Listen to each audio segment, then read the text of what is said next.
107.9 FM WBT, Charlotte's FM News Talk. It's the TJ Ritchie Show.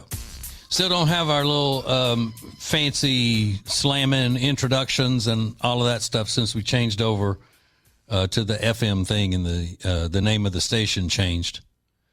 Yeah, don't know when that will get through. So I'll just I'll go back and look at the stuff that I wrote, and then I'll put my own sound effects with it, like now.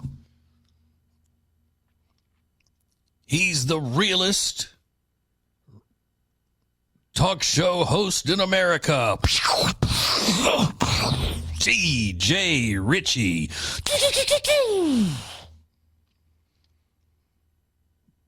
All right, let me do that again, Lonnie, and then you start the music after I say TJ Ritchie. Okay, you ready? TJ Ritchie.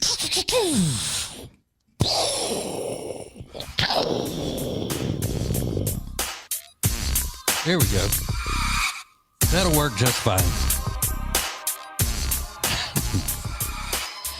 That's all right. Nothing important happens after 7 o'clock at night. Everybody knows that. Everybody knows that. Okay, so let me go ahead and get started. I got something that's going to make you happy, happy, happy. I'm going to play you the audio of a video that's going around, and I want you to listen to this. And don't say I never gave you anything to be happy about. You're going to love this. You're going to be jumping with Christmas joy when you hear it. Okay? No better way to start off this show than with cut 51. Lonnie, go. And you work all fucking day. You don't got shit. Thank you for working so hard so I can be home all day, free. I can use my EBT. Go to work for me, white boy. Wait, hold on just a second. Hold on, I'm sorry. I got that wrong. This is a Somali man talking about using taxpayer money for welfare and stuff like that. And it's actually going to make you mad. I'm sorry, I got it backwards.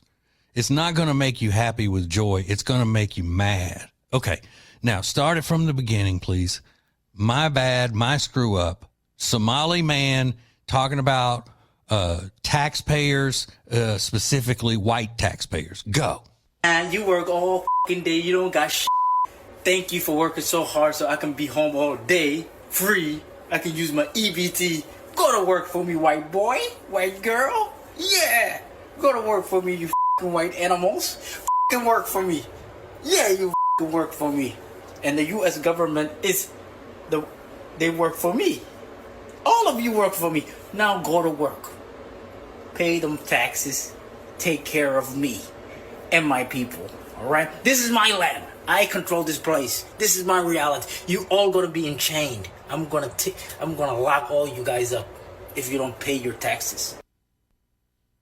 Isn't that nice? Doesn't that make you just all warm and fuzzy inside? They're just here for a better life. You know, these Somalis that are over here on these government handouts and everything, they have made our society stronger. Just ask any Hollywood celebrity. Ask Cory Booker. He'll tell you. I'm sorry, the esteemed Senator Cory Booker, who went on a rant about how much better America is thanks to these Somali, quote unquote, immigrants. Isn't it lovely? Let's play it one more time. I just want to make sure that anybody with any doubt about what these Somali welfare programs are about. Now, remember, in Minnesota, 85% of the Somali, quote unquote, immigrants, 85% of them are on some kind of government handout welfare program. Okay, so Lonnie, let's do it one more time. Cut 51. A Somali man speaking to the taxpayers about the money being confiscated from them and then put into the pocket of the Somalis. Go. And you work all fucking day. You don't got shit.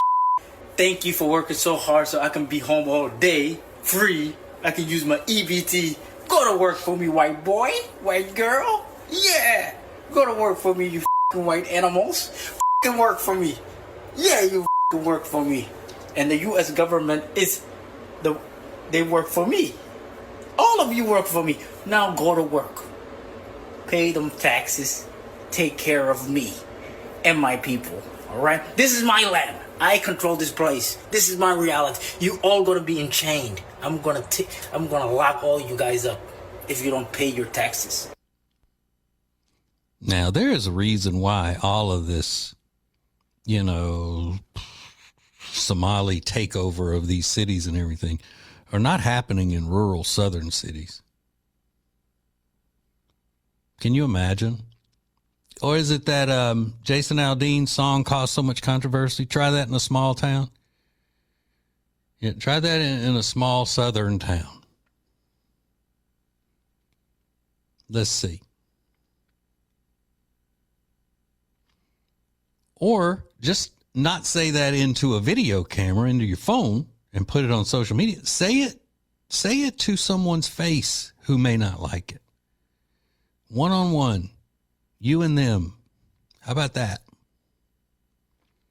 You know that wouldn't happen. This is a coward. This is a coward worm.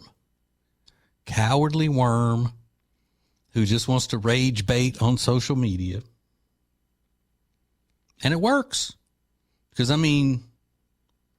who doesn't hear that as a tax-paying American and not get upset or mad? You don't even have to be white. You just be an American. So instead of doing what they should be doing, or what he should be doing, and thanking the United States of America, he does that. You white animals. Go to work, white boy. White girl, go to work. Go to work, white boy.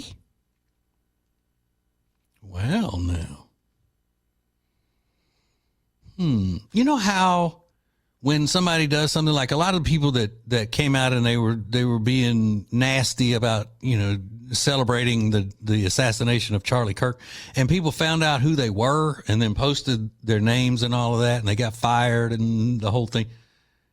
I wonder why nobody's done that with this guy.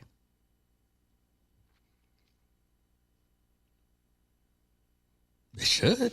If they can do it to somebody, this is along the same lines of hatred and all. Now, I'm not saying I want people to, find out who he is and track him down and harm him, but he should be outed and cut off from whatever government assistance he gets, and then possibly denaturalized and deported. I think that would be at best, or at the bare minimum, what should happen to him. If he's even a naturalized citizen, he may just be here as one of the protected, quote unquote, immigrants, migrants, where now he's not protected anymore and he can go back. We should be on that. I think that would be lovely. So lovely. Would that not be lovely, ladies and gentlemen? It would be so lovely. I would like it very much. Okay, we got a lot to cover in this short amount of time tonight. And to be honest with you, there's some controversial stuff. And I have big opinions that are probably not going to be well received by a lot of people. But just have to throw them out there and see what happens. So we'll get into it. Coming up next, hang on.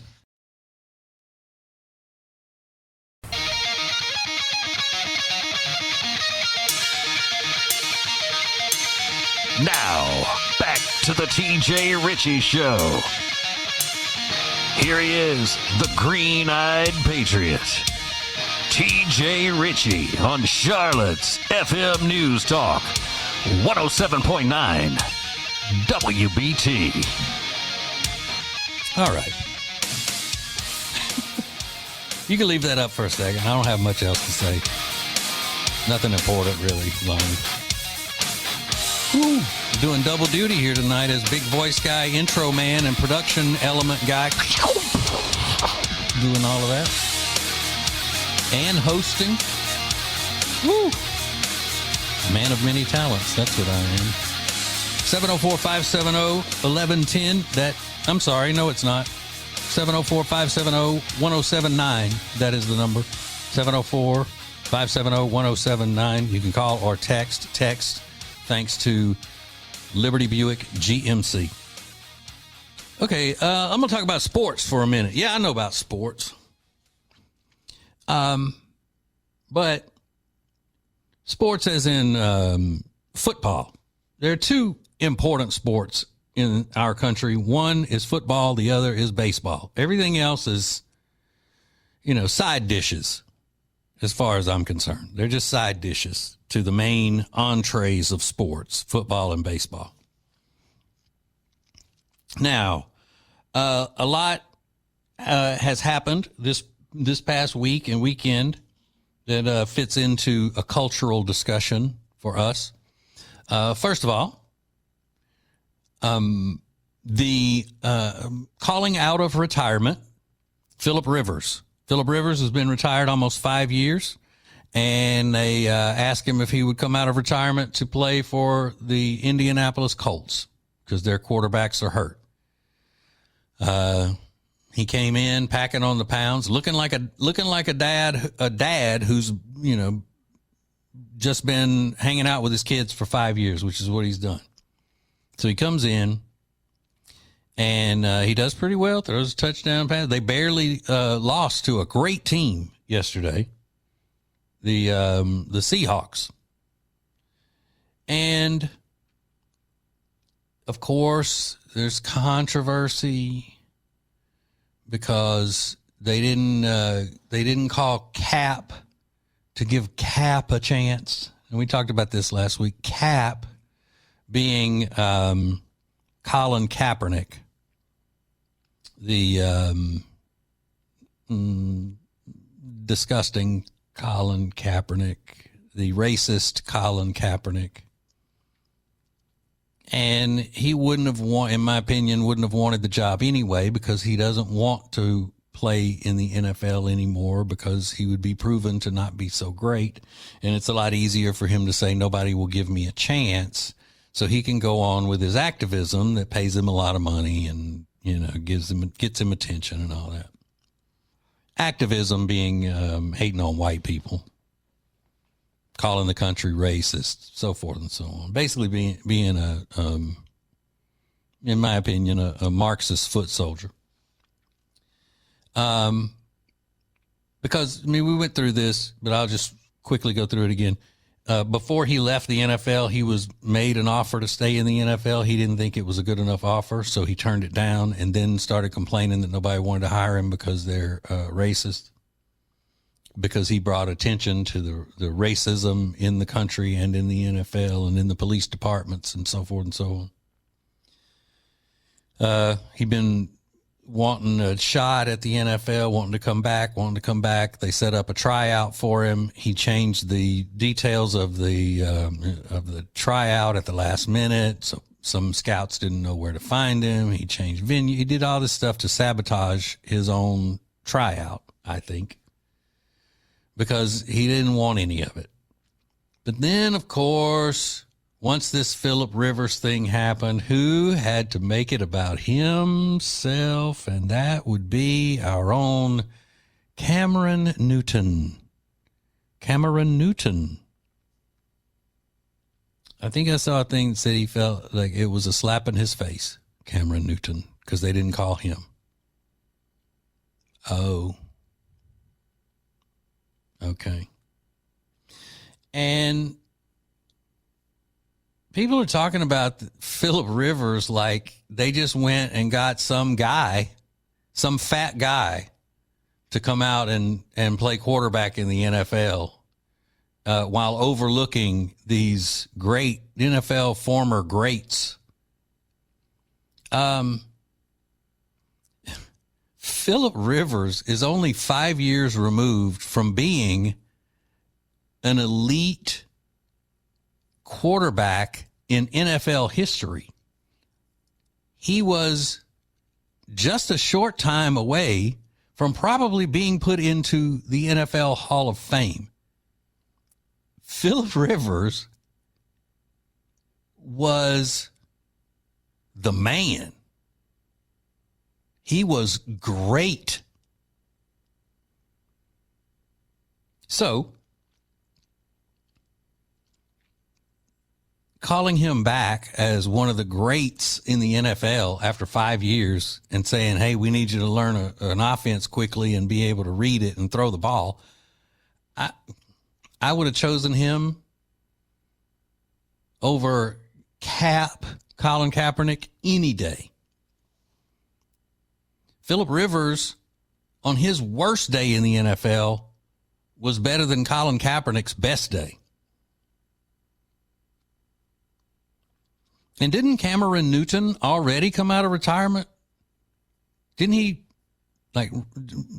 run a 2-yard touchdown in another stadium and scream, "I'm back," into the camera?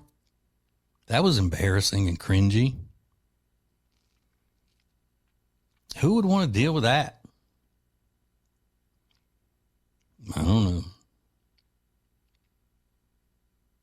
And Cameron Newton has quite the, he's a hot property right now. No joke. He's hot in broadcasting. He's got a huge podcast, and he's also been hired on ESPN.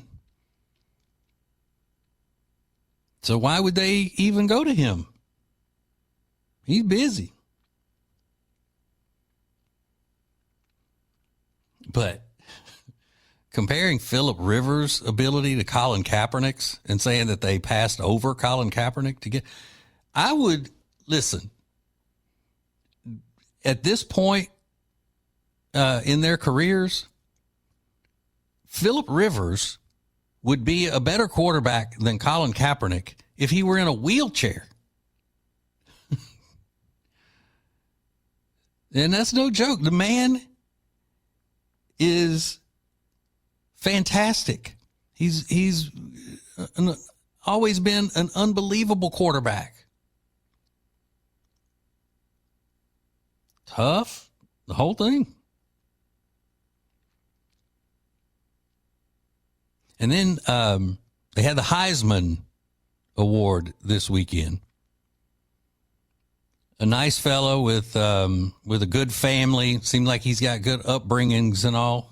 Won the Heisman Trophy from India. He's Indiana's quarterback. Sophisticated, nice young man. And then there's the guy from the Vanderbilt team, Diego Pavia. And he thought he should have won.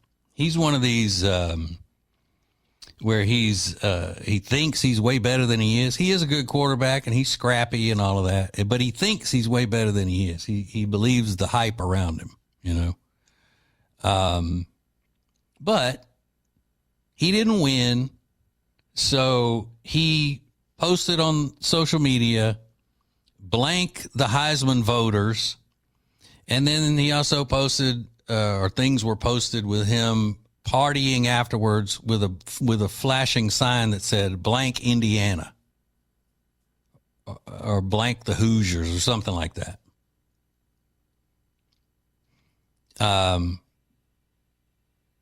So people are saying that, well, he just, you know, he posted an apology, I think, saying that's not me. I didn't mean to do that and blah, blah, blah.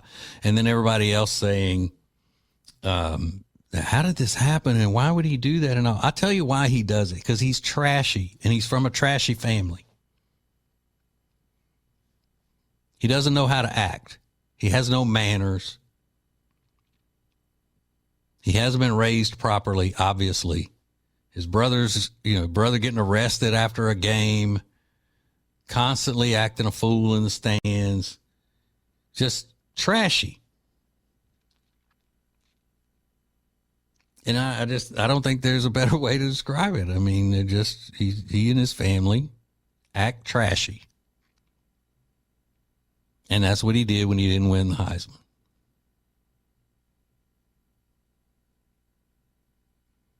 You know, and I like Vanderbilt. I think Vanderbilt, I mean, I was when they're not playing LSU, You know, like good for Vanderbilt having historic seasons and all that. Good for them. Not now. See, last year and the beginning of this year, he was one to root for, this Diego Pavia. But then he got to where he just showed himself to be trashy. So now I don't root for him or his team in any way. Because you know why? Because I don't like trashy people. I don't like rooting for trashy people.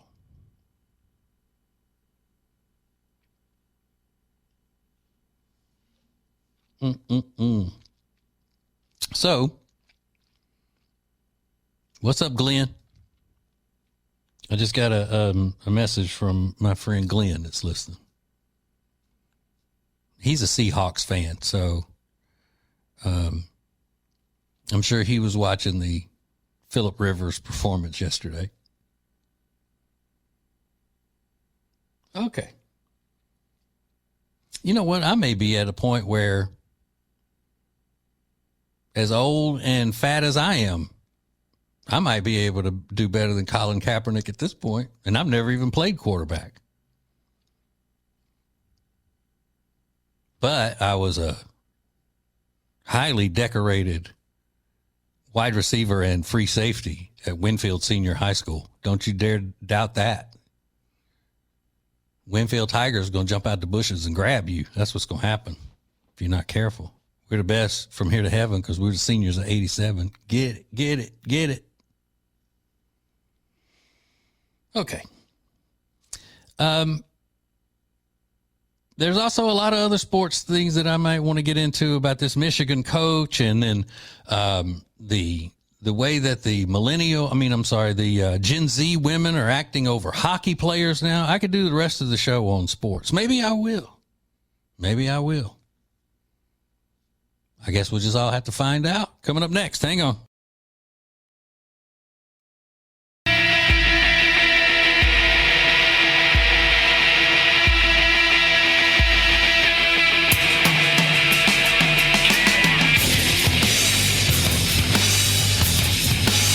Here we are, the TJ Ritchie Show. The Green-Eyed Patriot is on the air everywhere. 107.9 FM, WBT, Charlotte's FM News Talk. Throwing it down. All right, so we continue with the sports stuff tonight. There's an article about the new culture that is with the Gen Z women's. And they're having girls' nights at hockey games. It's becoming a trend, and they call it the Boy Aquarium. And hockey, like minor league hockey and NHL and all, are catering to these groups and selling groups of tickets and suites and things like that. But what they really want are the seats down close to the ice, because they have an attraction for these hockey players. They're trying to get them a hockey player husband. Now, hockey players have had groupies since the beginning of time, just like every other sport. But they call it the Boy Aquarium because they go and they sit right there, and it's just like the guys are in an aquarium in front of them. And I guess the guys sometimes will kind of toss hockey pucks over the glass at the women and, try to get their attention and all that stuff.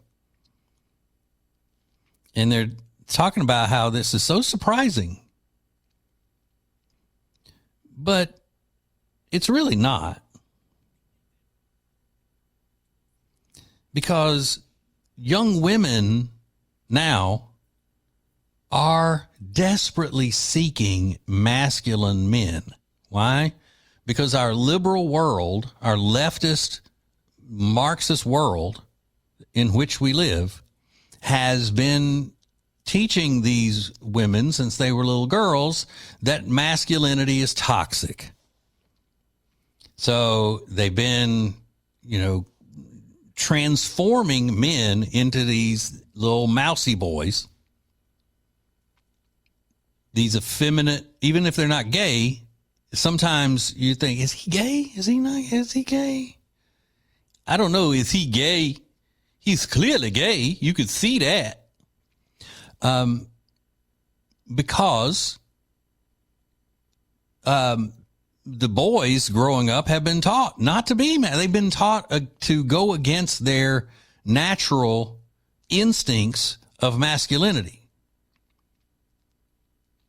You know, because it's toxic masculinity, which is cruel. It's cruel to tell a child to go against his nature. It's anything that these leftists and Marxists can do to disrupt our society and our traditions. So what's the best way to do that? Is to break apart the traditions of relationships between men and women, which therefore tears apart the fabric of the traditional family. So, you know, one of the biggest things about radical feminism is that that women are supposed to do the exact same things that men do, and they're supposed to act like men do, and that if a man acts like a man, then he's the enemy. So when you condition a generation of people, of men, that they're not going to get the attention of women unless they stop acting like toxic masculine men. When you convince them that they have to act like that in order to get the attention of women, and they're just whipped over the head with it every day, don't be like that. Don't be like that. Oh, it's toxic masculinity. First of all, calling masculinity toxic to begin with just shows how rotten the intentions are of that. Anybody ever have toxic femininity? How about, when's the last time you've heard of a masculine acting woman being described as having toxic masculinity? When's the last time you heard about some woman who beat up her girlfriend being described as having toxic masculinity? No, it's celebrated.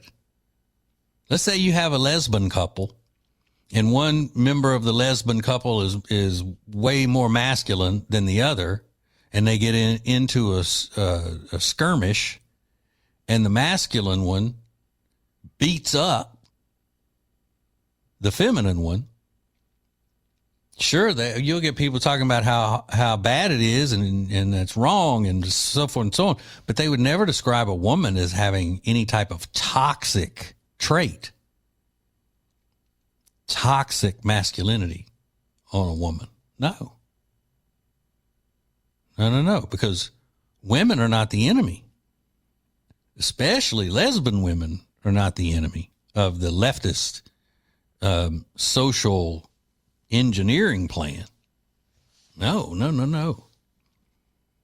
Men are the enemy. And the best thing we can do with men, we can't, necessarily stop men from being born, but we can stop them from acting like men.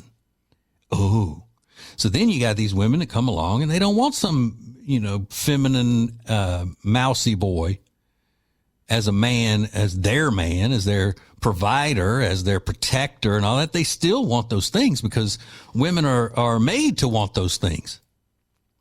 It's human nature. So then what do? They go find them a Travis Kelce. That's what they do. I mean, you can sit around and wish that masculine men weren't the desire of normal women, but that's all you're going to do is wish, because it's going to happen. And you can always use Taylor Swift as an example. There she is, Miss Ultra poster girl for liberalism. I mean, speaking at every major liberal campaign event she can, performing, speaking out on her social media. speaking for the leftist candidates in every situation, girl power to the fullest, dating sensitive men all the time, writing songs about them when they break up, all these sensitive, in touch with their feminine side men. But then when she reaches a certain age and she's ready to settle down, what does she go for? She goes for the most masculine among us. A big old strapping tight end. Banging his head against other guys, knocking them out, getting knocked out. Rough and tumble like Brian Gumble. That's what she wanted. And you know why? Because she wants to breed. That's what she wants. And her latest album talks about it. She wants to have a bunch of his babies, and feminists lose it on that. Oh my God. What has she done? She's given herself over to the patriarchy. And you know what, y'all? You've been worshiping Taylor Swift all this time. And then she goes with the natural woman instincts and gets her a big strapping masculine man. And all you extreme feminists sitting around whining and crying about it. You know what she's doing? Laughing at you. That's what she's doing. Complaining about her songs, talking about being nasty with her big old strapping masculine fiance. You feminists sitting around whining, crying about it. Cats crawling all over you. Septum rings rusting from all the snot running on it, from you crying so much about Taylor Swift turning her back on you. She's laughing.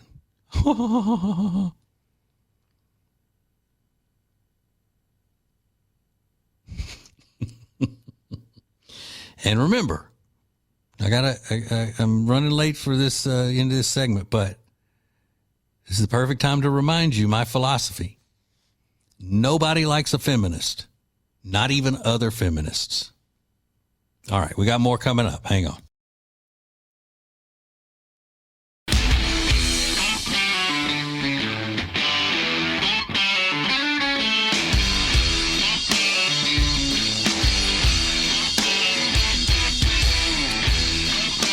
It's the TJ Ritchie Show. Yes. Charlotte's FM News Talk, 107.9 FM WBT. All right, so I guess we'll just continue on talking about sports. But it's not just the X's and O's of the game here, ladies and gentlemen. Even though I can talk X's and O's with you, I'm talking culture. I'm talking... Yeah, as long as I'm talking sports, I'm going to talk like a sports guy. All right, you feel me on that? You got me?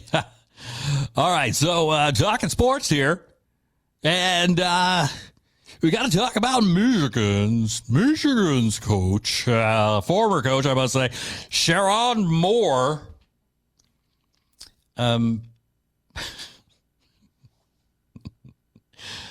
So this guy has been fired as Michigan's head coach. Allegedly inappropriate relationship with a staff member, allegedly stalking, allegedly breaking into somebody's home and doing domestic damage, and allegedly, and so forth and so on. Also was arrested, and then right when he got out of jail, allegedly hit up some girl on OnlyFans.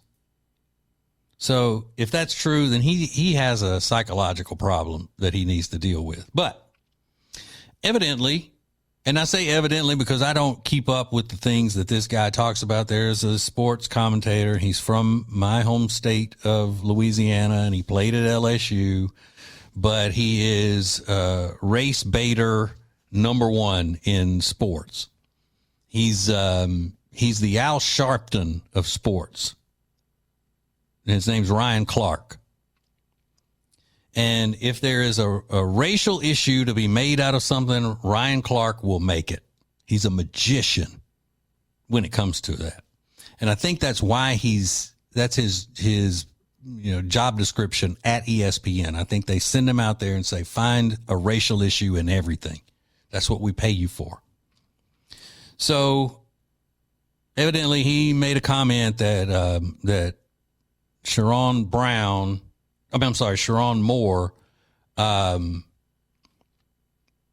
has reflected badly upon all the black community. And then there's another guy on social media. His handle is Willie D Live. I don't know who he is, but he says, I'm a little late speaking on this, but it's an issue I'm versed in because it runs me hot, and then expletive. Although I get where those of you who opposed his statement are coming from, Ryan Clark is right. And that's the frustrating part. He said the quiet part out loud. Side note, can we stop using that phrase, that sentence, or whatever somebody says the quiet part out loud? Haven't we had enough of that? Isn't that run into the ground? Let's come up with something a little more creative now. That and nothing burger could go into the trash heap of phrases and never to be seen again, as far as I'm concerned. I mean, it's all been one big nothing burger. Uh-oh, he said the quiet part out loud. Ha ha.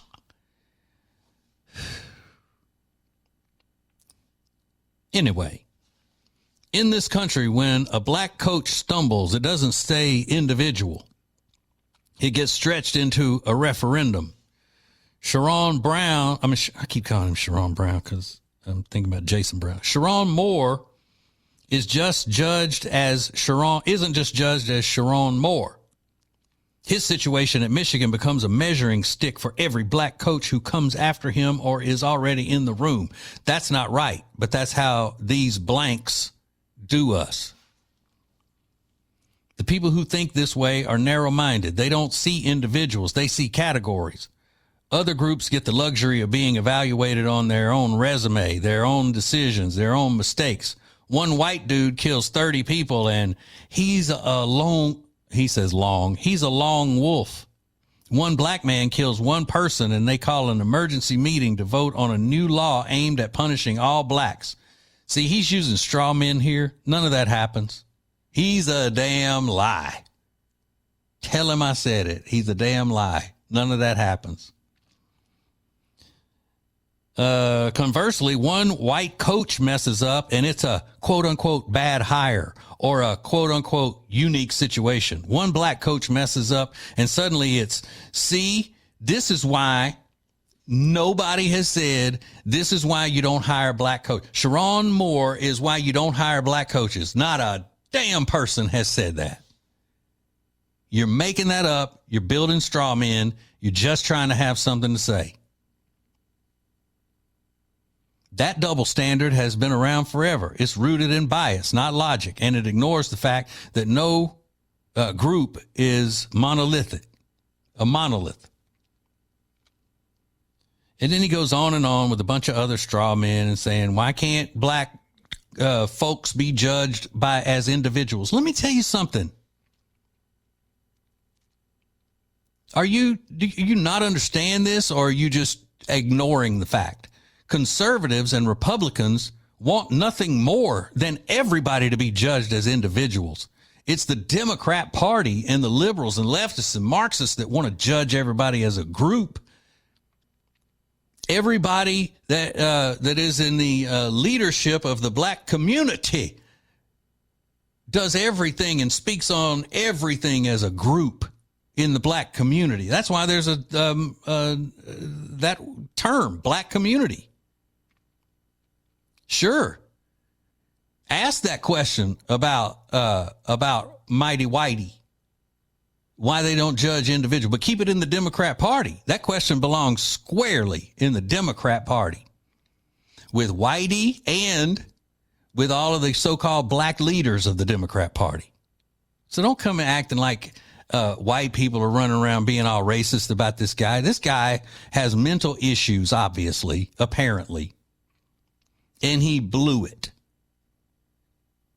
Nobody is saying he blew it because he's black. You're making that up. And if somebody did say it, it's not anybody of any importance. It's just some clown that you heard on social media or saw somewhere. Nobody's saying that. If somebody of importance in the media or in college football has said Sharon Moore messed up because he acted like a typical black coach, and that's why you're not supposed to hire black coaches, post it, quote them, put it in the references. See, this is the kind of crap that just keeps things stirred up. The guy's a screw up, whether he's black or white, and nobody's saying these things that this guy says that they're saying. Please. Not gonna get away with that. And tell Ryan Clark I said it too. And then tell him I said go Tigers. Still LSU through and through. Okay, Mark Levin is coming up next. God loves you and ain't nothing you can do about it. I'll talk to you tomorrow.